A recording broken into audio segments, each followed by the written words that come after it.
The proclamation of the Holy Gospel according to Luke. Jesus entered a village where a woman whose name was Martha welcomed him. She had a sister named Mary who sat beside the Lord at his feet, listening to him speak. Martha, burdened with much serving, came to him and said, "Lord, do you not care that my sister has left me by myself to do the serving? Tell her to help me." The Lord said to her in reply, "Martha, Martha, you are anxious and worried about many things. There is need of only one thing. Mary has chosen the better part, and it will not be taken from her." The Gospel of the Lord. Our Gospel for this Sunday is taken from St. Luke. We have been reflecting on welcoming Jesus in our lives, the trait of hospitality, which is definitely not just a cultural or social trait, a trait of courtesy to guests especially, but also deeply spiritual. In the first reading, Abraham welcomed 3 strangers. Without his knowing it, he was welcoming God and his holy messengers. He gave them a welcome that kings and nobility and queens deserve. But by so doing, he was able to allow God to enter his family. And the blessing came. They will have a son. Sarah, his wife, known to be barren, will have a son. And later in the New Testament, Jesus will say, "When I was a stranger, you welcomed me." In the second reading, St. Paul opens up for us another dimension of welcoming Jesus, and it is welcoming the mission that Jesus entrusts to us. It is Jesus' mission to proclaim the good news, but he hands the good news to us. He sends us also on mission. Will we welcome him in his mission and message? St. Paul welcomed Jesus thoroughly. And by welcoming that mission and message, he also welcomed the sufferings of Christ for the church. Welcoming Jesus in mission, welcoming Jesus in the proclamation of the word, welcoming Jesus in those who suffer for the mission. In the Gospel, Jesus is welcomed by Martha and Mary as a friend. Welcoming friends. I know some of you are thinking, this is much easier. Welcoming strangers, I don't know. Welcoming suffering, not for me. Welcoming friends, okay. That's easy. I'm used to that. Wait a minute. Martha and Mary, showing us 2 valid ways of welcoming friends, especially if the friend is Jesus. But then we have to ask the question, what can we learn from this conversation between Martha and Jesus, and also the conversation between Mary and Jesus?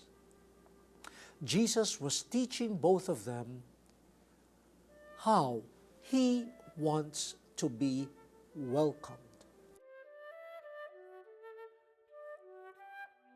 This is crucial, my dear friends. Often, when we say, welcome other people, let us welcome them.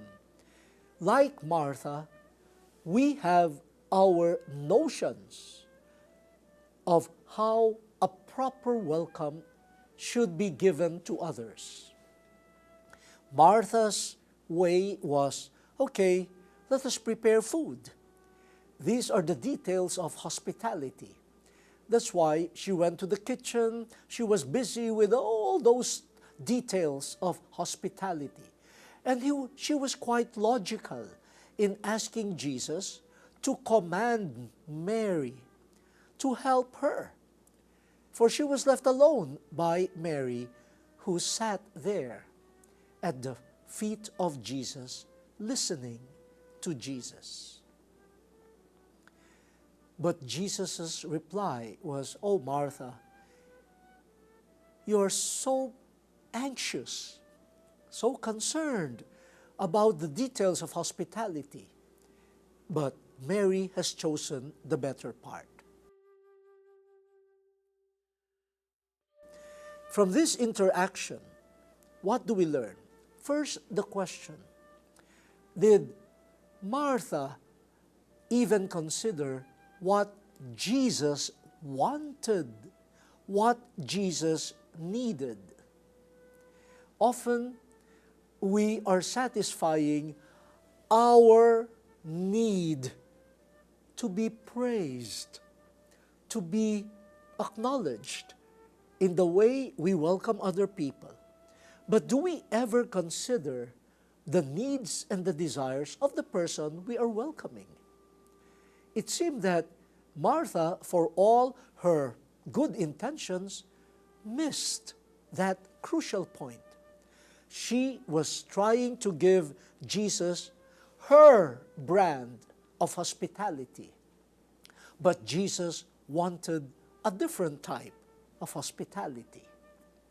So, my dear brothers and sisters, when you want to be hospitable, please consider what your guest, your friend, really wants or needs. Not satisfying your own need and imposing it on your guest. The second thing that we learn is, Jesus was opening not only for Mary, but for Martha also, something that was revolutionary or countercultural at that time. Women at that time were not allowed to be students of great rabbis. They were not allowed to take that important place at the feet of the teachers to learn. But Jesus said, "This is the better part. This is what I want. I want my word to be welcomed by you, the women, the marginalized, those who were considered by society as not suitable for education, especially in the law and the prophets." Jesus was opening this space so that Martha, Mary, and other people could welcome His word. This is the welcome that Jesus wanted. And so, my dear brothers and sisters, let us be considerate when we welcome people. What do they really need? And secondly, let us welcome strangers. Let us welcome the suffering. Let us welcome the way Jesus welcomed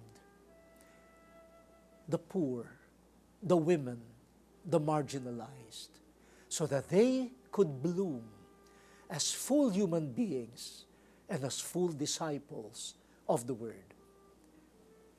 Let me close not with a very profound spiritual advice.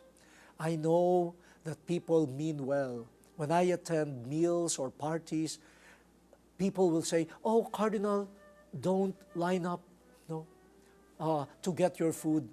We will just serve you." And I always say, "No, allow me to go there." Because you know what? Normally what happens is the food that is given to me is the food chosen by the host, not what I want, what he or she wants. And I don't want to waste food.